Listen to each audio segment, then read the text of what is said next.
I'm reading Rob Wolf's new book. I made a little video about this yesterday that I picked it up from my pre-order yesterday at the bookstore. So I'm reading it today.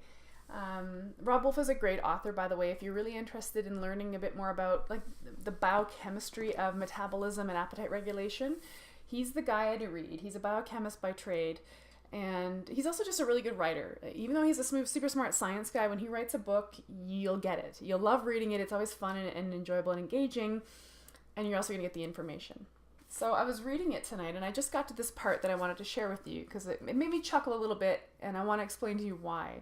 At this part of the book, I'm on chapter 3, and we're talking about here the neuroregulation of appetite. Okay, the neuroregulation of appetite. So the idea that your hunger signaling your appetite comes from your brain. Okay, so if you've listened to me talk at all, or you're one of my clients, you know that this is a pretty big topic for me. I talk about this quite a lot. The sensation of being hungry doesn't really come from here. It comes from here. And the sensation of being full also does not happen down here. It happens up here. I'm simplifying. Like I talk at great length about the fact that your brain is truly calling the shots. And I don't think that should come as too much of a surprise to too many people. I don't think you have to go through too many years in grade school before you learn that one in science class, right? So I think we can all agree that the brain is really in charge of what's going on here. So we're toe dipping into the neuroregulation of appetite in this early chapter. And here's what he says. Most of what we perceive to be hunger or fullness occurs in the brain. Stomach distension is an important part of the satiety signal cascade. So that means your stomach being full, like a full stomach, is part of this sort of satiety signaling that your brain is looking for. It's a small part. It's one of many things the brain's looking for. It's not the only thing, though. So being full in your belly does not mean that you're satiated necessarily, right? So again, stomach distension is an important part of the satiety signal cascade, but it can be overridden by the brain. You could be ravenous, drink a large cup of water, which is often a recommended technique of failed weight loss programs, and still be ravenous. Okay, like, think back to your dieting life. How many times have you heard somebody say to you, hey, if you get hungry in between meals, just drink a big glass of water. It will trick your brain into thinking you're full because you'll be full of water.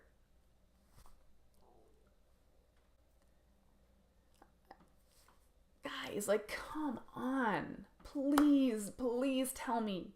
Please tell me that you don't think your brain is that stupid. It's like, I used to watch The Biggest Loser. I don't know, because I was inspired by the big weight loss, even though we all know they were living a completely unsustainable reality at that weight loss ranch or whatever it was called. And certain segments of that show were sponsored by a chewing gum brand. And then trainer Bob would get on camera and say, hey guys, if you get hungry in between meals, just chew gum. The chewing sensation of your jaw will trick your brain into thinking that you're eating food. Oh, come on. We cannot be serious. There's this concept that like diet coaches and like old school nutrition people throw around, and it's caloric density. Okay, so just as a sidebar, I have a different definition of caloric density. Like, you have to bear with me because in my opinion, something that's calorie dense would be like, for example, a macadamia nut. Okay, a little teeny macadamia nut is full of calories. It's a high calorie little nut. Lots of calories crammed into that little nut. That's calorically dense. That's how I would define it, but that's not how society has really defined it. The way society has typically defined caloric density is foods that fill you up for very few calories. So in my opinion, that would be caloric sparsity, but I'm not going to split hairs. You know, this is a $40 billion industry. I'm not going to start arguing with the diet industry. Although I kind of do argue with it sometimes. So let's pretend for a minute that societal definition of caloric density is remotely accurate. So you've heard that before too. Why don't you just fill up on calorie dense foods that take up a lot of space in your belly, and then again, we're tricking our brain into thinking we're full. So just eat a bunch of celery, and you're going to fill your belly up with celery, and your brain's going to be okay with that.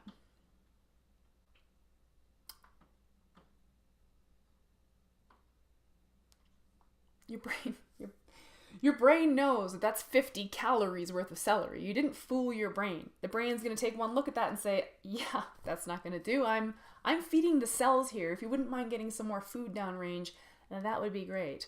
Because that is your brain's job. The brain is calling the shots, kind of, sort of. Really, truthfully, your cells are calling the shots. The cells, the building blocks of life, which we all learned again in grade 9 science. We're trying to feed our cells, and the brain is responsible for making sure that that happens. So the cells are triggering the brain to get food in.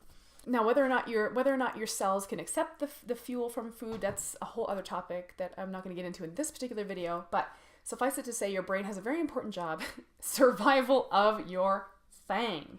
It's in charge of keeping you alive. You're not going to fool your brain into subsisting on water and celery.